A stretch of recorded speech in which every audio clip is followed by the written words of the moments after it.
Good evening. I'm Jacob Hornberger, president of the Future of Freedom Foundation, and it's nice to be back with y'all again this evening. This is my weekly internet show. And tonight I thought I would talk to you about immigration. I think it's going to be a big issue in the upcoming campaign. I think there's going to be a lot of competition between Mitt Romney, assuming that he gets the nomination, which is obviously very likely, and Barack Obama. I think there's going to be a lot of competition as to who can bash immigrants the most, who's going to be the toughest at abusing them and harassing them and haranguing them, and driving the illegal immigrants out of this country and trying to make his life as miserable as they can for these people who are really doing nothing worse than just seeking a better way of life. And while things have quieted down lately, I think that that's going to be a big issue in the upcoming campaign, and it actually reflects that the similarities in the mindset between Romney and Obama. I mean, this may very well go down in history as the most boring political presidential campaign in U.S. history. Now, it won't be boring for the statists. I mean, they get into this stuff, who's going to be the bigger job creator in chief, and they have these big debates over who's going to be the bigger job creator and the better planner of the economy. And it's always the economy. Which president's going to be better able to manage the economy? And for statists, that's really exciting stuff. But for us libertarians, yawn. I mean, we don't believe in a centrally managed economy. We don't believe that the president's job encompasses creating jobs. I mean, this is just ludicrous. But this shows you where we are as a country now. I mean, you've got this gigantic welfare state that has come into existence since at least the time of Franklin Roosevelt. The federal government's primary function is to take care of people on a domestic level. You got Social Security and Medicare and Medicaid and education grants and farm subsidies and SBA loans and on and on and on. Head Start, aid to education, and then of course on the foreign field, you got foreign aid to dictatorships like the military dictatorship in Egypt. You got foreign aid to the Israeli government. You got foreign aid to all kinds of regimes. I mean, that's just welfare. I mean, it's just straight out and out government to government welfare. And so you've got this system in place for decades, and we libertarians have said, this cannot last because this system is producing programs at an unbelievable rate that are causing the government to spend money at an unbelievable rate. And where do they get all this money? Not only just for the domestic programs, but don't forget there's the warfare state too. All the troops overseas have got to be paid. They're not going to be willing to work without their salaries, and all the suppliers and the contractors and the occupation of Afghanistan and so forth. I mean, this is expensive stuff, as everyone in this country knows. That's what that debt ceiling was all about, that the government has been borrowing so much money to pay off its debts that it keeps having to raise this ceiling. Well, the ceiling is an acknowledgement that too much debt is not a good thing. So when they set the ceiling, that's what it's supposed to be, is a ceiling, that it can never go beyond that. That's the total amount of the debt. And that when you reach that ceiling, that's it. I mean, that's what a ceiling's all about. But obviously there is no ceiling as a practical matter. So even though they're acknowledging that it's bad to go through that ceiling, every time the ceiling is reached, they go through it. And so things are getting worse and worse. Now, we seem to have hit a lull into all the crisis, the economic crisis environment.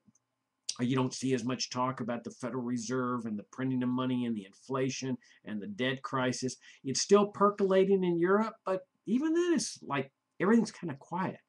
And you kind of get the sense that we're going through that eye of the hurricane, where the sun's out and everything's peaceful and everybody's coming out of their houses and saying, oh, well, the hurricane's over. Boy, this is just so wonderful and peaceful and beautiful. And then, of course, what lies ahead is the other side of that hurricane getting ready to to wreak its damage and destruction. And I think that's what we're seeing right now, is we see this lull where everything looks like, oh, well, okay, hunky-dory, everything's okay. I think on the other side of this, you're going to see a massive hurricane. But even if you don't see it this time, at some point, you're going to see it. And because this is unsustainable. We've seen in Greece, it's unsustainable.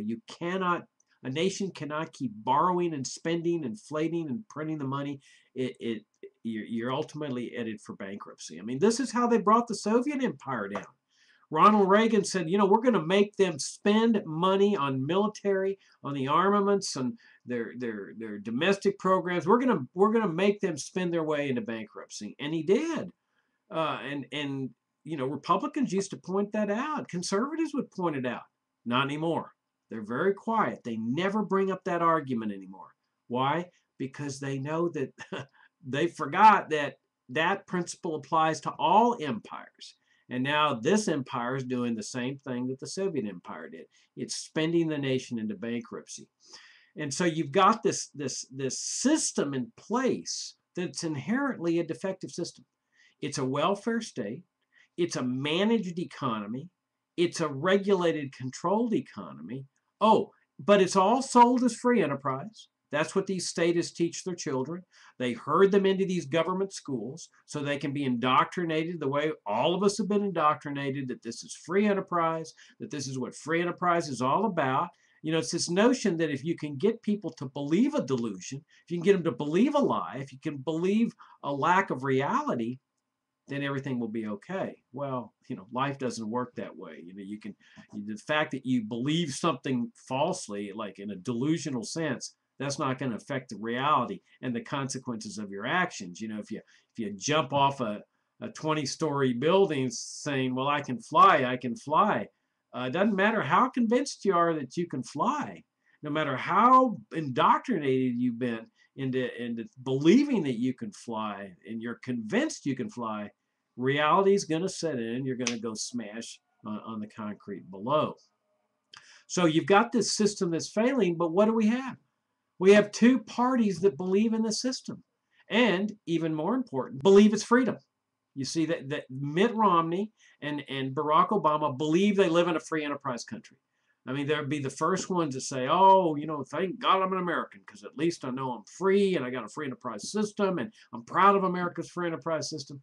And then they fight over these idiotic, inane things, like the healthcare mandate. Oh man, that's the big battle. That's going to be another big battle between Barack Obama and Mitt Romney. Well, I'm in favor of a mandate. Well, I'm not in favor of the mandate. They're going to battle over the mandate. It's ridiculous. I mean, it's like, fighting over what kind of silverware should be on the Titanic after they've hit the iceberg. It's ridiculous. I mean, neither one of them are talking about a total separation of healthcare in the state, which means you got to get rid of the root of the cancer, and that's Medicare and Medicaid. Get rid of occupational licensure. Get rid of insurance regulation, healthcare regulation. I mean, free up the market. That's what a free market really means. It means free of government management, government control, government regulation. You're not going to see that, okay? You're not going to see that in this campaign, because these are believers in statism. They love statism. They just don't want to acknowledge that it's statism. And of course, that's why we libertarians make them so uncomfortable. That's why they would prefer that we didn't exist, that we just ignore the libertarians. Don't let them participate in the political process. Well, except to go get their little petitions and spending untold amounts of money to get all those signatures and stuff. But leave them out of the debates. Leave them out of the major controversies in the newspaper and so forth, because they're talking about questioning the premises of the system. Now, obviously, they didn't have a choice with Ron Paul. They did their best to ignore him last time. They did their very best. And this time they did their best again. And of course, they succeeded with Gary Johnson. They excluded him from the debates and stuff because he was a libertarian. Notice that they let in some of these other guys, some of whom didn't even have any political experience. because they believed in statism. As long as they operated within the statist box, they were fine. But a libertarian comes along and says, I don't agree with your box. You see? I mean, that's the difference between us and the Romneys and the Obamas of the world. We don't believe in their statist box. We believe in genuine free markets. Sure, conservatives are going to talk about free markets, free enterprise, and so forth. Nonsense. They've taken the libertarian rhetoric, and that's how they try to draw their differences with Democrats and liberals. But it's all rhetoric. At its most fundamental core, Mitt Romney believes in the welfare state. You're never going to hear him question Social Security, Medicare, Medicaid, farm subsidies, the whole welfare state concept. Now, sure, he may say, I want to abolish food stamps. Okay, that's the favorite welfare program that conservatives love to hate. But when you're talking about, welfare for the rich, the bailouts, the automobile company, bailouts for the banks and the Wall Street companies and so forth, I guarantee every conservative is going to be there, or most conservatives are going to be there saying, we favor this kind of statism. And so it's going to be a boring campaign. Now, on the warfare state, I mean, they both agree on that again, right? I mean, they believe in the empire. They believe in all these troops overseas, despite the fact the Cold War ended, 20 years ago or so. You've got troops in Germany, still occupying Germany. You got troops in Korea trying to stir up trouble there, stirring up crises with China. And now they got troops and more troops in Honduras, waging the war on drugs, the old favorite standby when the foreign empire loses, enemies to fight, like in Iraq and so forth. Got to shift people over to new things. And, now they're down there in Honduras enforcing drug laws. Isn't it ironic that here in this country, what we call posse comitatus, prohibits the military from enforcing drug laws and other criminal offenses? We don't want the military involved in these things. We think it's a bad idea, and it is a bad idea. But we send the military, or the government sends the military into Latin America to do the very things that we won't let the military do here. I mean, talk about hypocrisy. And of course, the drug war is another example of where, it's going to be a boring campaign because both statists believe in the drug war, right? I mean, they love it, despite the fact that, it's a manifest failure. It's caused death and destruction, but it's a money producer. You got cops getting rich, with acid forfeiture. You got people on the take. I mean, judges and prosecutors and law enforcement people, especially on the border, they're making a killing with, just look the other way and get some money under the table.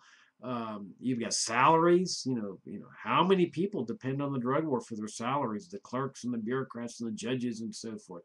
And then, of course, there's that ever quest for power. Another big thing about the drug war. And unfortunately, Latin America's waking up. A lot of Americans are waking up and saying, enough is enough. Let's end prohibition again. And that's the only way to destroy these drug gangs. But, we're going to have two presidential candidates. They're going to be battling each other over, which one's going to be the fiercer war on drugs warrior. So it's going to be a boring campaign. I mean, just get ready for that. Unless, you happen to be a statist. I mean, if you're a statist, you're going to just love it when Mitt gets up there and says, hey, I'm a job creator. I'm a job creator. And Barack Obama says, unemployment's down. Unemployment's down. I'm a better manager of the economy. Reelect me. And, hey, statists are going to eat that up. I consider it quite boring. Let me talk a little bit about immigration because I think this is going to be a big issue, as I said a few minutes ago, that there's going to be a lot of immigrant bashing in this thing, and who's going to be tougher on the immigrants and so forth.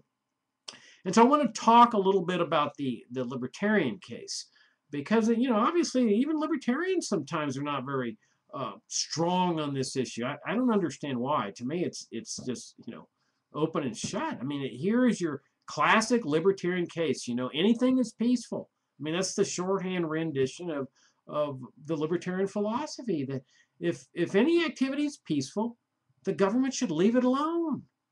And yet here you have this massive government intervention that starts out, of all things, with a central plan.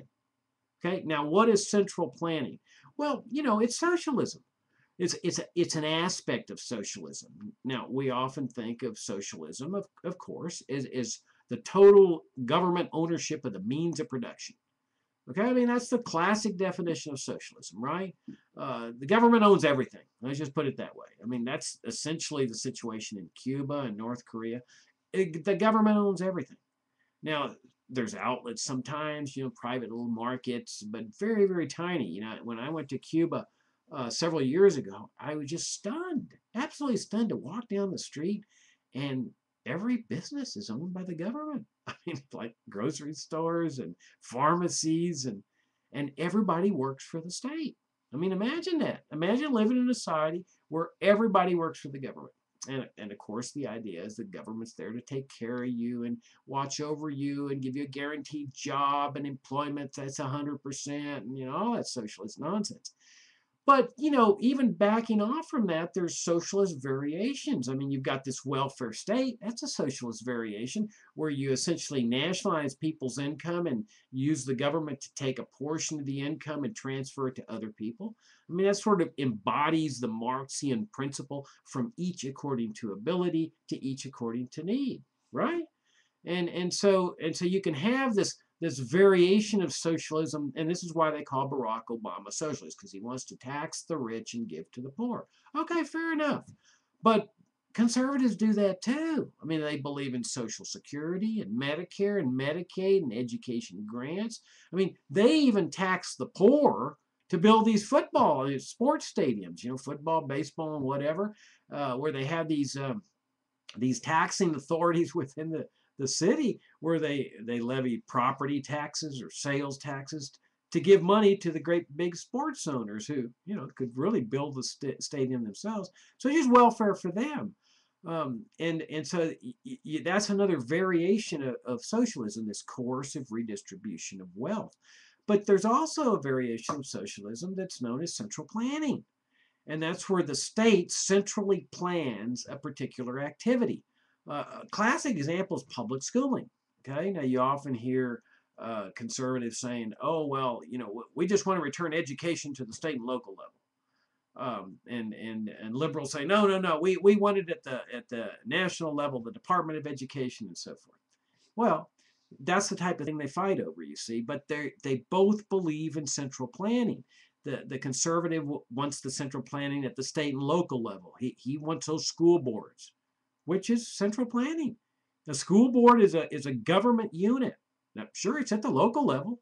Yeah, it's different from the Department of Education, which is at the federal level, but the structure is still the same. It's a command and control system. It's funded by coercion through taxation. Its customers are there by mandate, by law. If you don't send your kids into a public school or subject them to a government-approved education, they will put you in jail. They will absolutely put you in jail.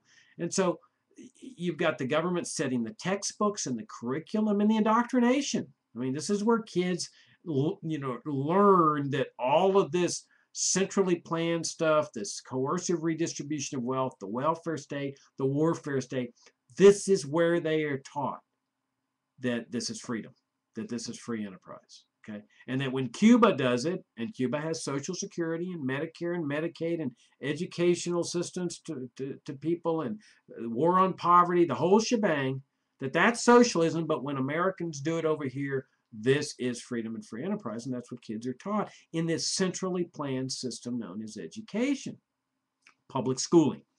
The Federal Reserve is another example. Okay, the Federal Reserve centrally plans the monetary system.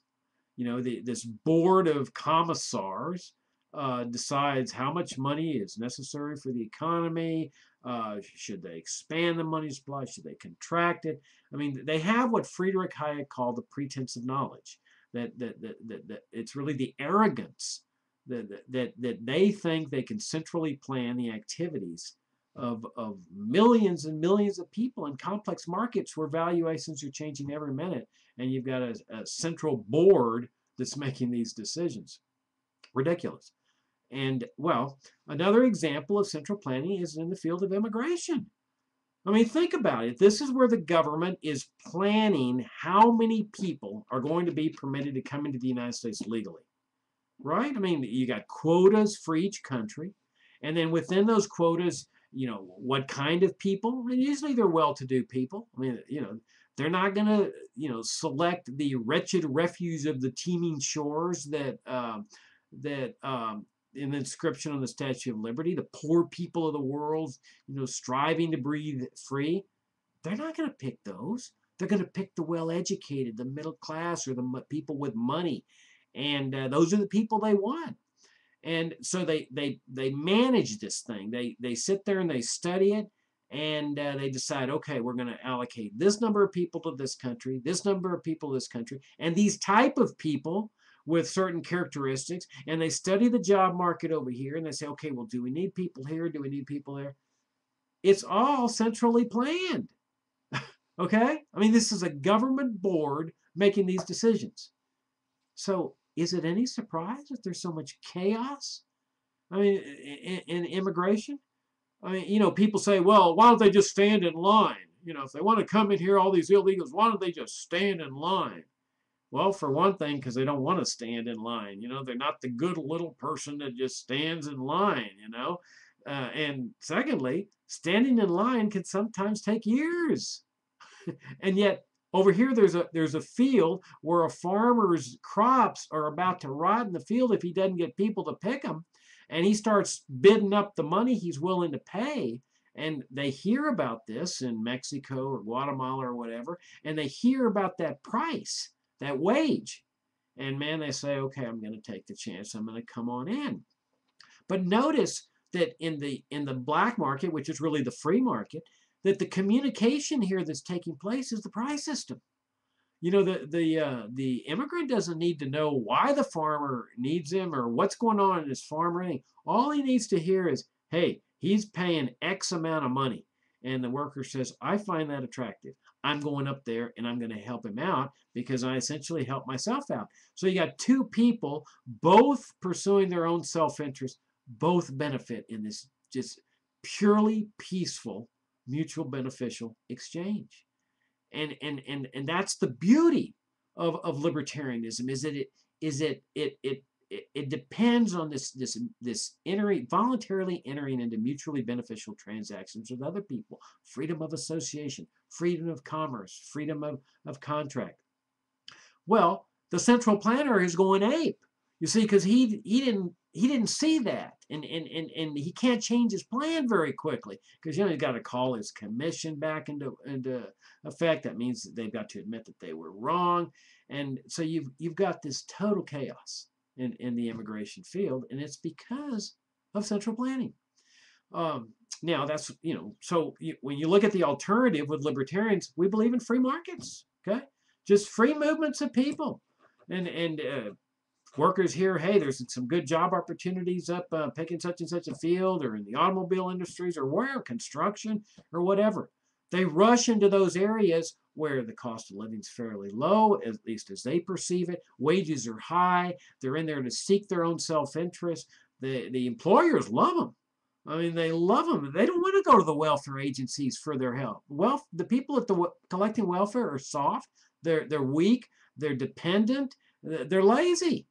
But the immigrant comes in here, and man, you never find harder working people. In your entire life, you're not going to find harder working people and industrious and loyal and family values. I mean, you wouldn't find more family values than the immigrant. I mean, sometimes comes up here without his family, leaves his family down in Mexico. He wants to earn a bunch of money and send it back to him, take it back to him, whatever. Now, remember what the statists used to say, that, they still say it. Oh, if you open the borders to the free movements of goods and services, everybody in the world will come here. I mean, it is a ridiculous, ludicrous argument then. It continues to be, and it'll always be. I hate to burst their bubble, but not everyone wants to come to the United States. I mean, most people are very secure in where they are. It's difficult to move to another country. How many Americans, like, are moving to another country? Well, okay, you've got some of the wealthy people that are now leaving because, they're being taxed and they're saying enough's enough. We're not going to put up with this. So they're changing their citizenship. But it's difficult to change to another country, especially if you don't know the language and so forth. And so most people are not going to pick up roots and just, haul it to go to a place where they don't have a job, where it's difficult. I mean, life in America is not easy. And that notion of everybody's going to come here. I mean, if everybody's going to come here, they'd come. But it's a self-selecting crowd that comes here. It's the industrious, the people that are willing to take a risk, willing to take abuse, just to better their lives. And so you've got this libertarian principle of just open the markets. Now, does that mean that everybody's going to come? Well, we see that that's not the case right now. Now, notice what's happening. The whole anti-immigrant thing, illegal aliens, and it's sort of died down, right? I mean, you don't see the status all hyped up about this issue. They may hype it up again during the election, but you don't see people saying, "Oh gosh, the immigrants responsible for all our woes. We need to have more raids and stuff." No. Why is that? Well, because the economy's bad. And so you actually have more people returning to Mexico than are coming in. Now, remember when the statists would say, "Oh, they come here for welfare"? Well, if they're coming here for welfare, then why aren't they coming here for welfare? I mean, times are bad everywhere. You would think that they would be flooding into America to get into those welfare offices. Well, it was a canard from the very beginning. Have you ever heard of an immigration raid taking place at the welfare office? Never. Not one single one, because the raids are always on private businesses where the people are working. But notice that when the economy goes bad, they don't come, and they start leaving. Now, what does that mean? That means that the market is the regulator. That, let's say that there's a lot of people rushing into an area. Okay, that means wages are going to start dropping, greater supply. It means the price of housing is going to start going up and everything else. That tells new immigrants, wait a minute, I'm not sure I want to go into that area. Let me look at this area over here. And if that area starts going up, they start looking in other areas. And the same thing applies nationally. Immigrants right now are saying, wages aren't really being bid up over here. I think I'm going to stay home, see how things pick up. But so the market becomes the regulator. That's how you know that the whole world's not going to flood in and all this, because the world's not flooding in now. They're leaving because of economic conditions. And that's where the beauty of the market is. It's the regulator. It decides. I mean, look, how many of y'all live in the best part of town? Okay. And why don't you live in the best part of town? Because it's expensive. And so you have to factor out, what you can afford and what you can do, and you live in the suburbs or whatever. It's no different. Everybody is acting rationally like that. Now, of course, there's the terrorist thing, but that brings up the whole military empire business. I mean, they're still assassinating people in Yemen and wherever else they're assassinating, Pakistan and so forth. I mean, all they're doing is continue to engender more anger and more hatred, the occupation of Afghanistan. This is what we need to do. Here's the libertarian paradigm on this. You need to dismantle that empire. Just bring all the troops home and discharge them into the private sector. No, it would not be bad for the economy. It'd be great for the economy. You got now double producers. You got the people, taxpayers, who are no longer having to fund the stuff. They've got their capital now back in their pockets. And you got the troops that are now in the private sector producing instead of getting military welfare. So you got a double positive effect. But then you end this terrorism business. And you open up the border so that Americans can just interact with the people of the world, to the free movements of people, goods, and services. So you see, they got it backwards. They've got this military and CIA that's free to go all over the world and drop bombs and invade people and kill people and assassinate people. And they're isolating the American people with, like, the Cuban embargo, all these visa restrictions, not letting people in to tour and travel in America and so forth. They got it wrong. that what we've got to do is bring all the empire home, dismantle it, put it into the private sector, then liberate the American people, lift that ridiculous destructive embargo on Cuba, leave people free to interact with one another, travel, trade, engage in business, tourism, cultural exchanges. That's the libertarian paradigm. I mean, that's the key to prosperity. It's the key to peace. It's the key to a natural, working, harmonious society. And that's what we've got to keep striving for. In the midst of this boring campaign, we libertarians must continue battling, not to make statism better and more efficient like these people are doing, like the statists are doing. We need to be battling to replace this statist paradigm with a paradigm of free markets, limited government, and a constitutional republic. That's the show tonight. Thanks so much. I won't be with you next Saturday, but I will be the following Saturday. Nice to visit with y'all, and have a very nice rest of the weekend. Good night.